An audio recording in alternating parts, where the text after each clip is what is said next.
Bobby here. This is the fourth week that I've been presenting about gun violence in American cities. And the last 3 weeks I've looked at data from Boston, Baltimore, and Chicago, which shows that city officials there in all three places are spending the lion's share of taxpayer money and putting it behind really aggressive law enforcement policing tactics that all of the data show are having terrible returns in terms of public safety. And they're not putting any of that money behind public health intervention model programs that 20 years of data basically show are very effective at preventing gun violence. So that these things have happened is not really in question. If you're interested in learning more about the data that we've covered to date, you can find those presentations in my timeline. Today I'm going to talk about why, which is the much more difficult and important question. Why is it that cities are ignoring data that shows that they could save hundreds of lives annually in cities like Chicago and Baltimore, thousands of lives if you talk about periods of years? Why are cities continuing to ignore the data that shows that they could save all these lives? And in order to answer that question, we need to go back to the city of Boston in the year 1999. And in 1999 in Boston, the city, as you can see right here, was on the tail end of a very successful period where 0 teenagers were shot to death. You can see that this table right here uses ages 24 and under, but if you talk about teenagers, so from 13 to 19, 0 teenagers were killed in a period of 2 years and 5 months. And that's really unprecedented in a city like Boston and anywhere. And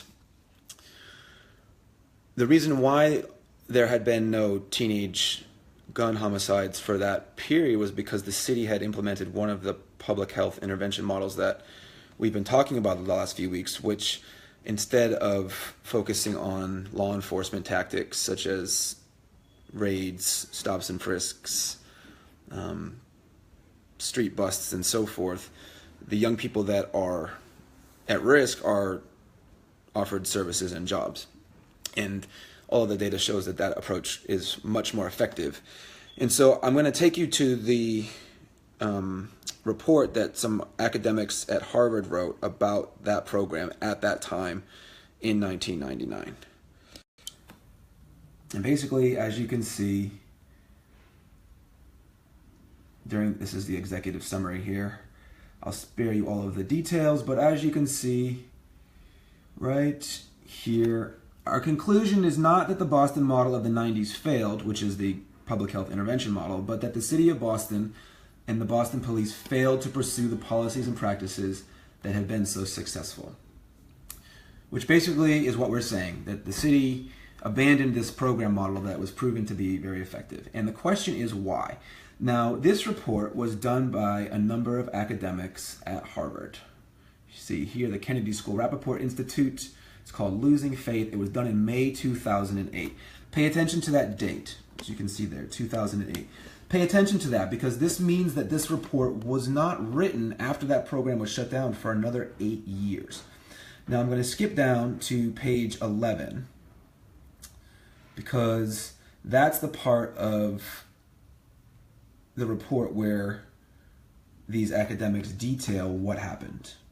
And this is critical to getting at why. Why did the city of Boston abandon this program at the height of its success when it was working so well, and basically responsible for, not a single teenager being killed in 2 years and 5 months. So here you see here the end of ceasefire. And it says the highly successful Operation Ceasefire program ended when then Lieutenant Detective Gary French, who was the steward of the approach since the mid-90s, left the Youth Violence Strike Force, which is the Boston Police Department's gang unit, to lead the Sexual Assault Unit in January 2000.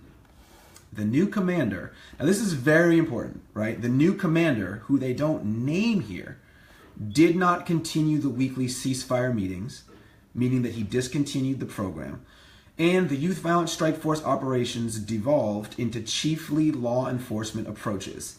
such as serving outstanding warrants to apprehend offenders. So basically what that means is that in the mid to late 90s, Boston was experimenting with this public health intervention model approach. It was very effective. So effective, in fact, that 0 teenagers were killed in a 2-year, 5-month span. And then at the height of its success, it was cut in the middle of the night, very quietly, without any fanfare, by this new commander of the Youth Violence Strike Force in the Boston Police Department. Now, I think it's really important to pay attention to what's happening here in this language, in this report, in the way that the academics are framing this, okay? Because the ostensible purpose of this report is to figure out what happened. Why? Why did the Boston Miracle end? And in the section where the researchers here are covering what happened, they not only don't ask the old steward of this approach, which is Gary French, what happened, or the new commander, who they don't even name what happened, right? But they don't even figure out who the person was so that he could be held accountable. This is going to come back later full circle, but it's very important to pay attention to that because I think it shows something here about the relationship between academia and law enforcement that's very, very important, okay?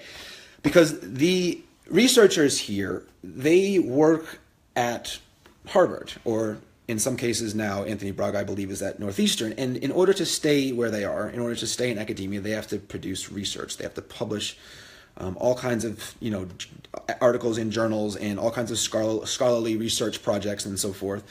And in order to do that, they need data. And in order to get the data, they need to work very closely with police departments. And they need to stay in the good graces of those police departments. So when it comes time to do an evaluation of something that the police department cut or discontinued very quietly, you'll notice that they're not, throwing haymakers. They're very delicately and gingerly walking through this. And I think that's very, very important to pay attention to. Because it shows that the people who are supposed to be holding the power structure accountable often have their hands tied. But that's not to say that they don't care. And I mention that because I think that the researchers in this report, though they couldn't directly challenge the Boston Police Department or name names, they cared enough to put the information that we would need to connect the dots about why this happened in there. And as you can see here, between 2000 and 2005, the department's patrol force decreased by 200 officers. Now that is an extremely important piece of information because what it shows you is that during the years directly following this very, very, very successful trial of a public health intervention model, the police were all of a sudden hemorrhaging numbers, right? For a 1,300 person police department, 200 officers is a lot of officers. And what I think happened here and why I think that the researchers put this in the report is because during this intervention model for these 2 years and 5 months, these officers from the Youth Violence Strike Force, these overnight guys, right, who are normally out all night long, chasing kids over fences, trying to bust them, posting them up, pulling over their cars, rifling through their trunks and under their floor mats for contraband, firearms, and drugs, now all of a sudden have nothing to do because all of the young people that were previously being targeted are now going to work every day, right? And so at roll call, these officers are showing up and saying, Sarge, it's a ghost town out there. We've got nothing to do. And what I think happened is that the police department began to see the writing on the wall. What the authors here did not write when they say that Gary French, right, left the Youth Violence Strike Force to lead the sexual assault unit. I used to work in the DA's office, and I can tell you right now that there is no officer on the force that will tell you that that is a promotion or that that is some kind of lateral transfer. All right? Being transferred as the head of the Youth Violence Strike Force, which is the gang unit, a very elite unit in the city of Boston Police Department, to the sexual assault unit is a demotion. Any officer in that position, I think, would agree with me and tell you that. And what I think happened was that he was pushed out because this approach that he was using was basically going to put the police department out of business if it continued. If this program was scaled, right, if it was fully funded and if it was expanded to all of the city of Boston's gun violence hotspots, then basically what happened for those 2 years and 5 months, which was shootings and homicides basically disappeared, would have continued for a period of months and maybe years. And if that happened, the police department was going to be looking at a decimation of its ranks, right? Because there was going to be nothing for these officers to do. More importantly, and this is where everything is going to come full circle with New York, there's nothing that gets the public behind SWAT teams, gang raids, helicopters, gunshot detection systems, battering rams, flash grenades, operations with, militarized names like Rolling Thunder and Bad Apple and, Homefront and all of these sort of huge sweeps that police departments conduct. Nothing gets the public more behind those kinds of things than images of the gang unit posting mugshots on the news and pictures of tables full of guns and drugs, right? And politicians and police officers saying, you need us. Like, this is a very serious, dangerous problem. You need us in order to combat it, right? You can't combat this any other way. These are very dangerous people.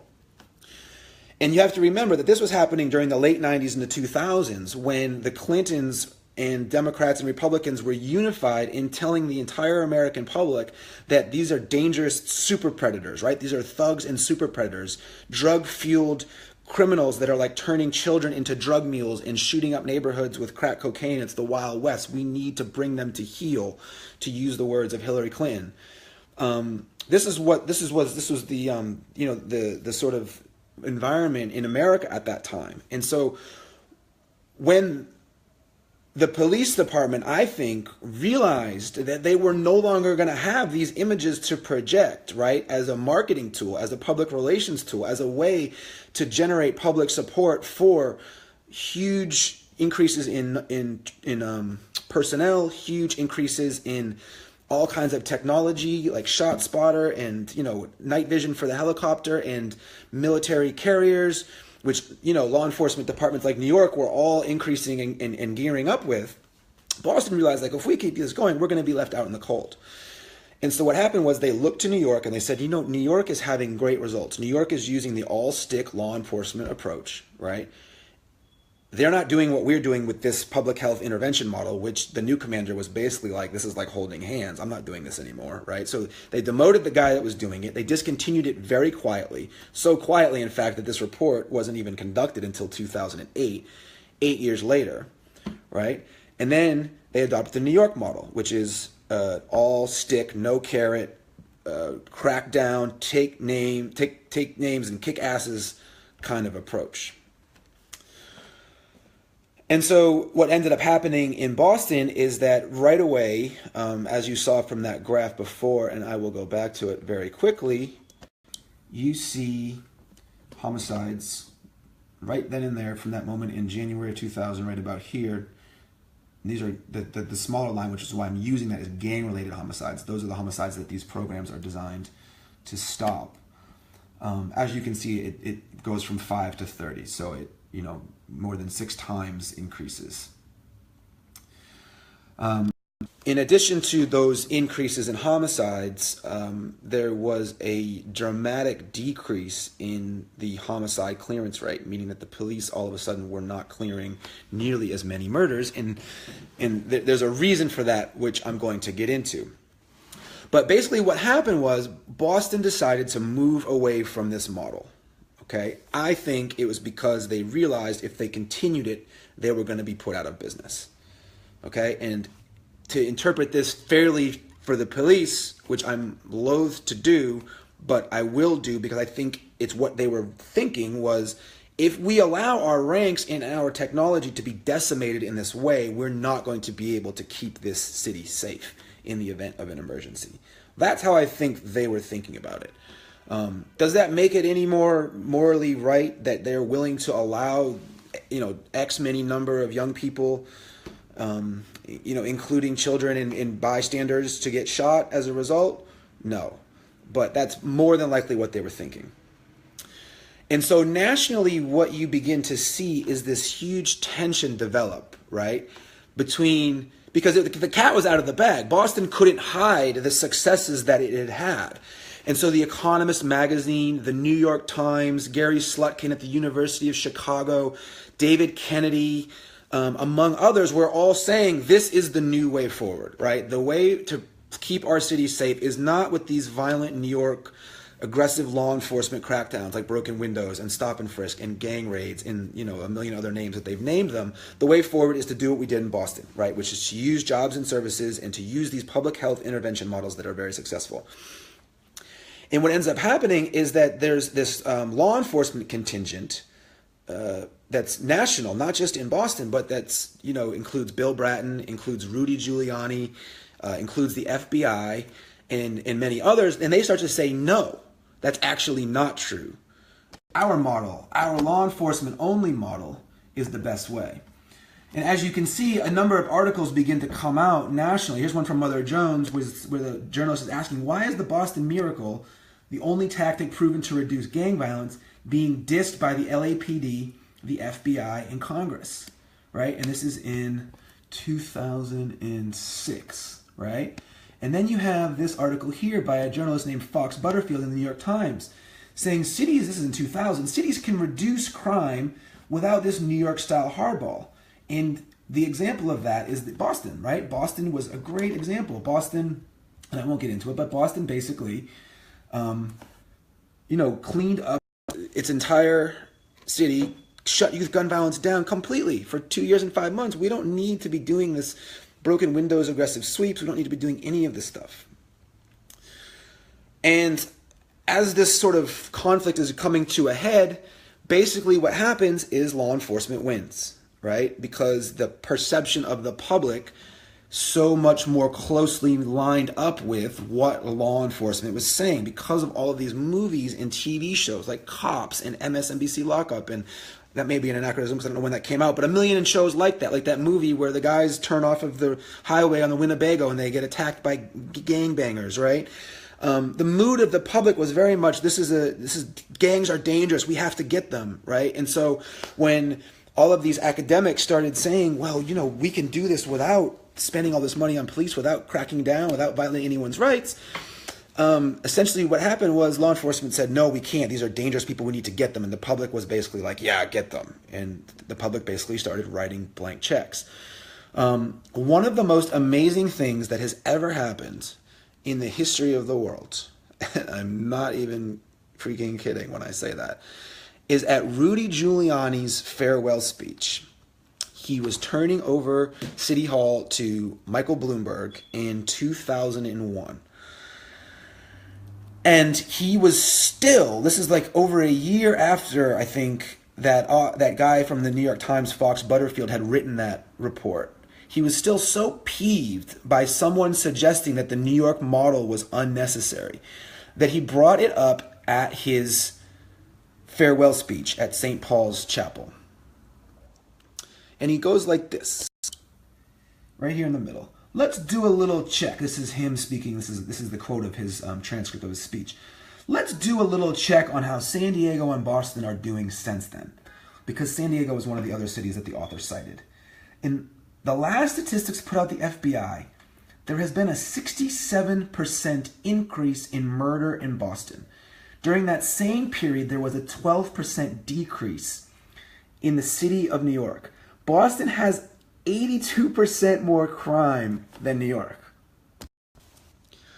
Now, this is the most amazing thing that's ever happened because he's looking at the increase in crime in Boston that resulted directly from Boston adopting the New York model.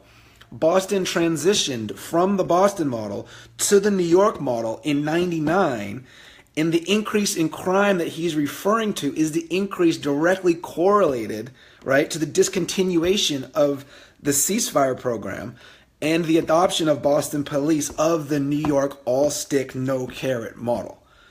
So without any sense of irony, and I think he's doing this intentionally, I think he knows, but I think that he also knows that the public is not going to dig any deeper into this. They're going to take his word for it. And so he's discrediting the Boston model while actually talking about his own model that New York has adopted. Right? It's one of the more sinister moments in the history of law enforcement in this country, because what happens is that the public, it's like the gaslighting in its like perfect form, because the public begins to believe this, right? There's no other solution other than the New York broken windows, stop and frisk, all stick, no carrot model, right? And what you see for the next, I think 12 years, because of the term limits extension that Mayor Bloomberg imposed in his second term to have a third term, for the next 12 years, what you see is basically Mayor Bloomberg, who is the data mayor, right? This guy claims to be the data mayor who prides himself on his data acumen, and his police commissioner, Ray Kelly, basically claiming that the only way to stop gun violence. Turn this for a second. The only way, so Mayor Bloomberg and Ray Kelly for 12 years are saying the only way to stop gun violence, the only way proven by data to stop gun violence, is to use stop and frisk and broken windows the way that New York is done, right? This is the data mayor himself saying this. And I'm going to get into why this is so crazy. So here's a city council hearing in 2012 at the end of his term. And this is Ray Kelly, right? So critics are saying you don't need to do this violent New York-style hardball policing model. It's not effective. This is Commissioner Kelly, who's Mayor Bloomberg's police commissioner, saying, fine, but what I haven't heard is any solution to the violence problems in these communities.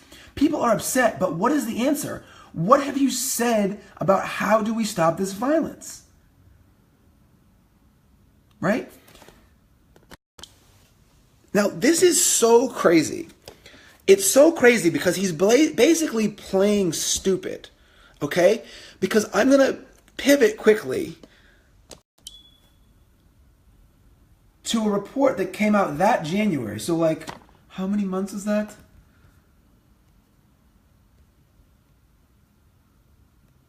Three months earlier, okay?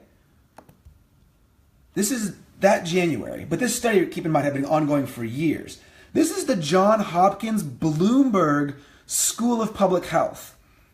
Now, this is not a coincidence. This is not a coincidence. That's the same Bloomberg. That's Michael Bloomberg. This School of Public Health is named after Mayor Bloomberg. And this is the report that came out of Baltimore that we talked about 2 weeks ago, that basically showed that this public health intervention model is a smashing success at preventing gun violence, right? In the city of Baltimore, there were huge reductions in gun violence that were directly related to the program, right?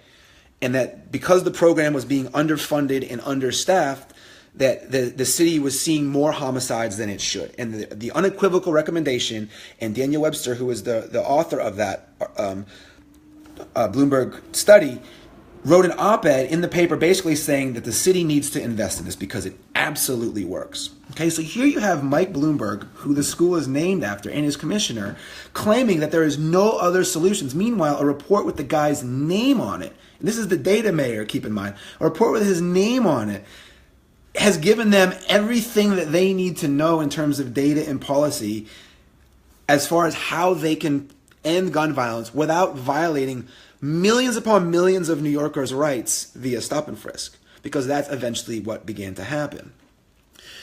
And so the craziest thing about all of this, okay, is that throughout all of this time, law enforcement in the highest levels, right, is insisting, like Bill Bratton in LA is saying, you know, these public health intervention models are small ball. They don't work in big cities, right?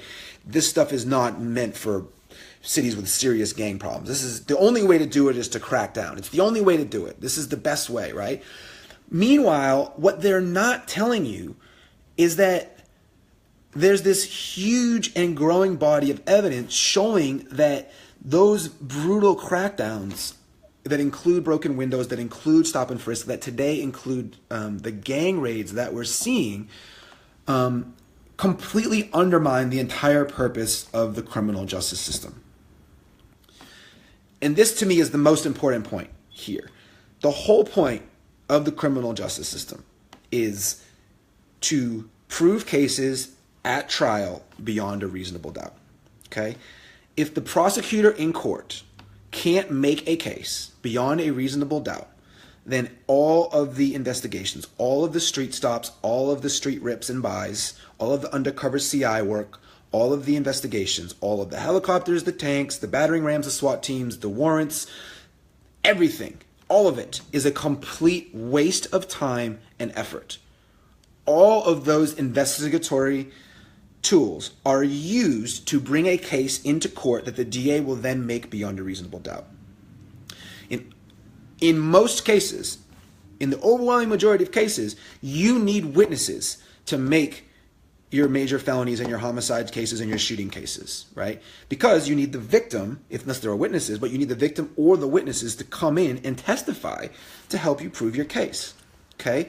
If you don't have your witnesses show up to court, then your case is not going to proceed. It's going to be dismissed, which means again, as I said, all of that effort is out the window, okay? So if you're going to adopt a public safety model, right, that's going to reduce gun homicide, it's going to reduce shootings, it's going to reduce crime, it is imperative, it is essential that your policies that you adopt do not compromise your witnesses' belief in you, that do not compromise their willingness to come into court. Because if they don't like you, if they don't trust you, if they don't want to work with you, right, then you are undermining the entire purpose of the public safety apparatus. The entire criminal justice system is pointless if you alienate the communities that you work with, if you alienate the people in the communities that you work with, okay? So now what I want to do is I want to look at quickly what has basically happened in these cities where they're spending all of their money on police, 300 to 1 in Boston, 430 to, or more than that, 500-ish to 1 now because there were cuts in Baltimore. Those are millions, by the way. In Chicago, it's $1 billion to 0 because they just cut all of the programs in 2015. And in New York, it's 4.8 billion to roughly 20 million. So I don't even know how to break that down into a ratio, but it's like, I imagine something like 400 to 1 again. It's basically, it adds up to like 0.002%, so 0.2%, so less than 1%, right, in terms of the comparison. So what is all of that investment in law enforcement getting in terms of a public safety return on investment, right? So here we have Baltimore. This is the homicide clearance rate. Homicides versus the homicide clearance rate. And as you can see, since Baltimore began adopting these sort of aggressive tactics and underfunding and cutting funding for Safe Streets, its programs, you can see its homicide clearance rate going through the floor, especially here when homicides start to increase the most, also where the cuts to Safe Streets begin to start happening, you see the homicide clearance rate go through the floor. Okay, showing you that spending all of your money on law enforcement in these aggressive tactics has adverse public safety consequences. Same thing in Chicago. Chicago is stopping and frisking, was at this time here, right, stopping and frisking 4 times as many people as New York. And as you can see, concomitant with those aggressive tactics, its homicide clearance rate is going through the floor. Okay? Now, what's interesting about New York, actually, I had one more thing I wanted to show you there, and that was Boston. You can see that when Boston did the same, this is an article that was written in the Boston Phoenix. It was an expose on how poorly Boston police were doing following their discontinuation of the Miracle. Simply put, the BPD's homicide unit has the worst track record per capita of any big city department in the country. So it was solving cases. BPD was solving cases around 50% of the time, which is still pretty low, but it's not bad. It's not terrible. Then when they cut its ceasefire model and went to the New York model, which was all ass kickings and aggressive operations, you see that clearance rate dip, go through the floor. Okay, today that city's police department is clearing 4% of non-fatal shooting cases, which shows you how the community feels about the police department, right? Which all, again, comes full circle to New York, because New York was where all of this started. New York was where everyone was saying, works. This is the very, very best way to keep a city safe. Ray Kelly, Mike Bloomberg, Rudy Giuliani, all of them were saying the New York way is the best way, all right? But there's a problem with that, and it's what they weren't telling you. And that's that the same thing that was happening in Baltimore, Chicago, and Boston, which is that the homicide clearance rates are going through the floor, was happening in New York at the same time. But the problem is that New York is so big, and there's so many different kinds of precincts and jurisdictional boundaries that New York has an excellent citywide clearance rate of 70%. So New York was just saying, our clearance rate is great. There's no problems here. This is working like a charm. Our crime is the lowest that it's ever been, right? Our clearance rate is higher than all of these other cities, way higher. It's 70%. We're doing great, right? But the problem is that the devil is always in the details, and they were using that exceptionally high citywide rate to mask that what was happening in those other cities was happening in New York too. And so I'm going to flip here to a New York Daily News expose from 2014 that digs into the data. And what you can see right here is that in these precincts, sorry, I have so many tabs open that my computer is being slow. In these precincts where stop and frisk and broken windows are the highest, you see abominable clearance rates. So here, look at East Flatbush, right? 10 out of 12 murders still open. Well below a quarter clearance rate, right? Crown Heights, 7-7, 9 out of 12, right? A little better in East New York, 8 out of 17. Brownsville, 7 out of 13. And then Soundview, 6 out of 8. So you see the same thing happening in New York that's happening in those cities, but it's just being masked by a really good citywide clearance rate. More disturbing than that is that in New York, if you scroll down here, nope, not here. And you should definitely check this out by yourselves, by the way, because there's a lot more data here that I can get into right now. But if you look at this right here, this is crazy. Roughly 86% of homicides involving a white victim have been solved, compared to 45% involving a black victim, which is almost half. This is what all of the law enforcement officials and public, elected officials in New York were not telling you.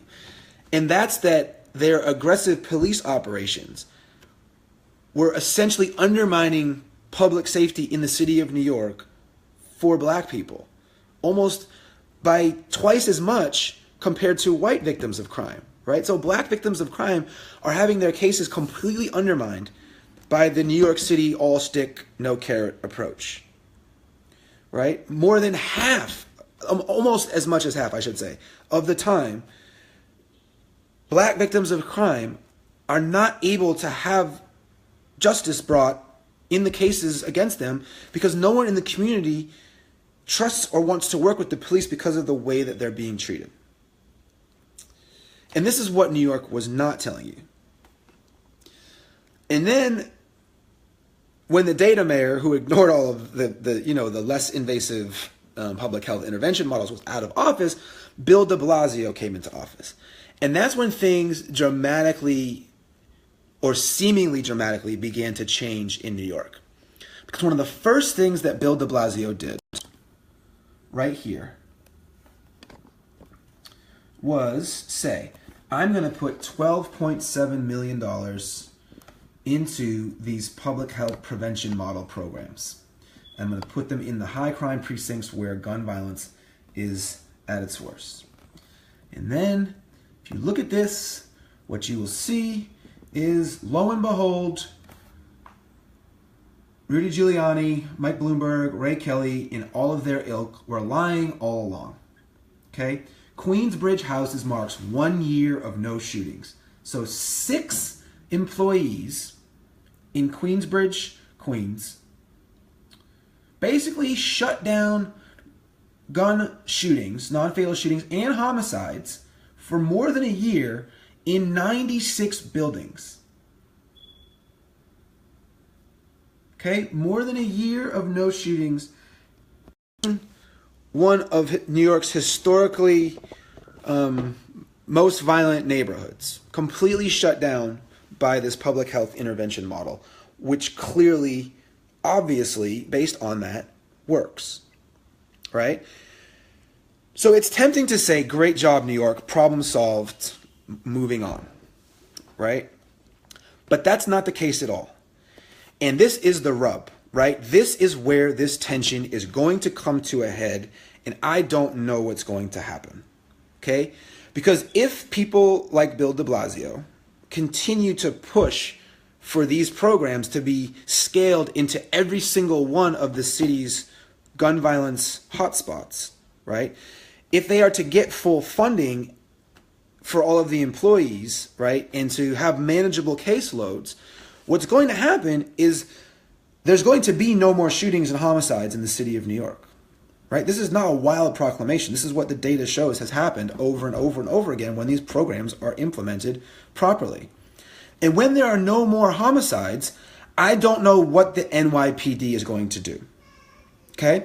Because right now what the NYPD is doing is they are getting a bunch of news media cameras together. They are getting Homeland Security and the FBI and Immigration and Customs Enforcement together and conducting enormous raids, nighttime military-style raids, like soldiers would conduct a raid in a foreign country in wartime.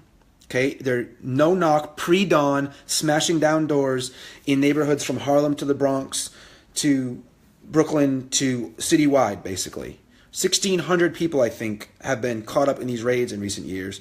An activist named Yasmar Trujillo in New York recently, yesterday, did a teach-in at the New Inquiry where he talked all about these raids and the impacts that they're having on local families. Okay, and it's catastrophic for the neighborhoods that are being targeted by these raids, right? And the police and these law enforcement agencies are getting all of the cameras, the news cameras and the media together to put lurid images of the guns and the drugs and the faces of these individuals that they're targeting, many of whom they started targeting when they were children. Targeting not to offer them jobs and services or to help with the intervention models that work, but targeting them to arrest them, to put their pictures up on the news so they can show you how you should be scared. They can show you how they can quadruple the size of their gang department, even though violent crime is at its lowest rate in 40 years, right? The NYPD recently quadrupled the size of its gang unit, which was included in a report by Babe Howell that the teach-in at the New Inquiry actually cited yesterday. Again, I encourage you to very much check that out. Okay, so right now what the police are doing are they're conducting a massive public perception campaign, right? And these raids are completely unnecessary, right? We just saw that you can stop shootings for more than a year in Queensbridge houses with 6 employees, okay? So these raids are completely unnecessary, but the police are doing them because they're trying to prove that they're necessary. They're trying to prove to you that they're needed, right? That you need to be scared enough to underwrite them with blank checks. So they don't have to give up their war gear, their helicopters, their SWAT teams, their military carriers, and their flash grenades, and their battering rams, and their helmets, and their pads, and all that stuff. They're trying to scare you into thinking that you need them to do this, right? Which is why these raids have been continuing, even though there's no need for them to continue, right? Because it's a massive, basically, marketing ploy to get the public on board with what they're doing. So I don't know what's going to happen. I'm also not yet ready to say, great job, New York, you did it. Because here's what I also know, okay?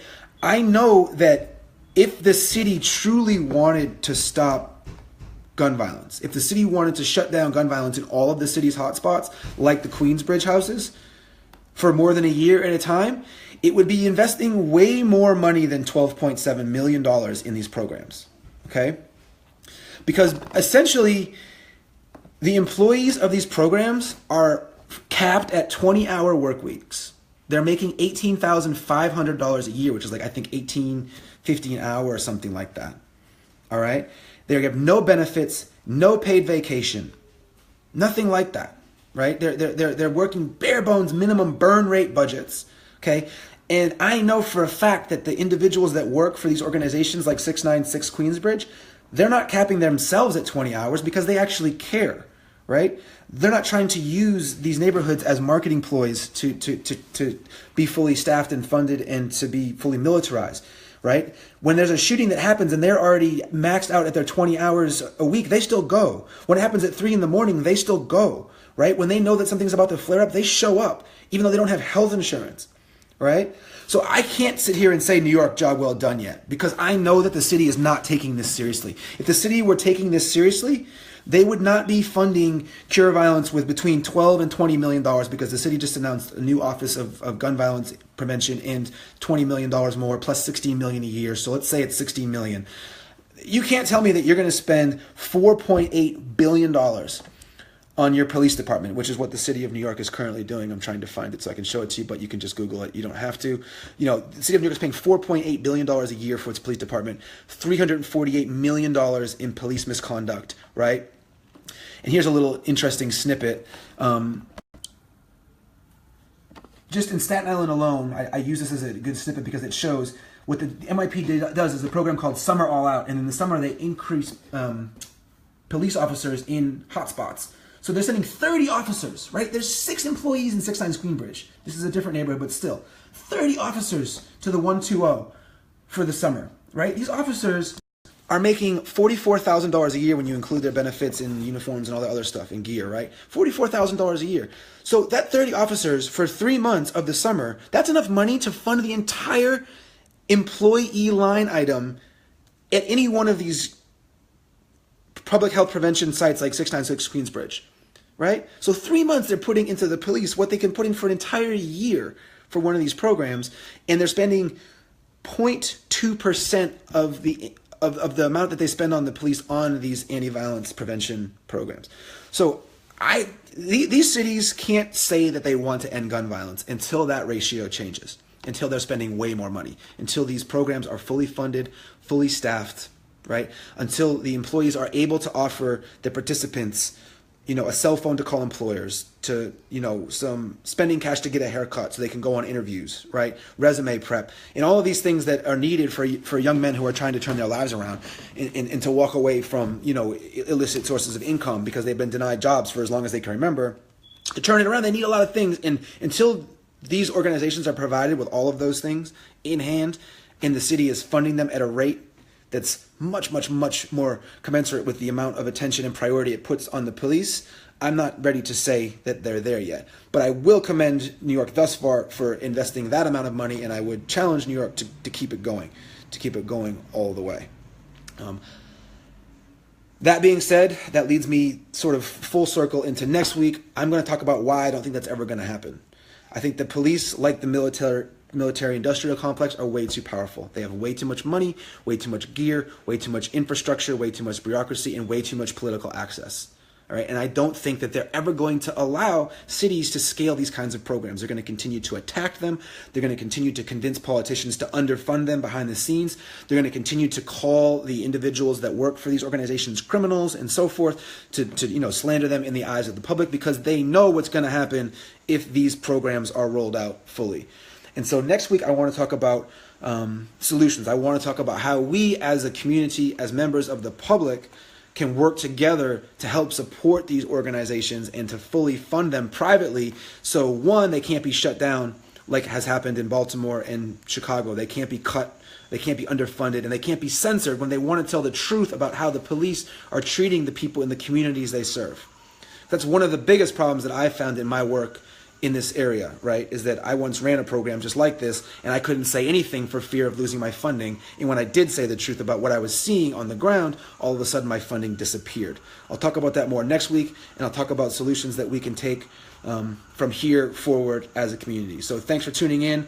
I don't get paid to do this work. I don't have a salary. I don't do this for credit. I don't do it for money. I don't do it for anything other than because I want the truth to come out. I want young people to stop losing their lives for no reason. So if you are watching these things, if you appreciate the work, because I've put a ton of work into this, if you appreciate this research and this work, I ask you that you will share this with people who are unaware of this. Share this with people in affluent suburban communities. Share it with people who have access to the power structure, because they probably have no idea that a lot of this is going on, and we need to spread the word about what's really going on.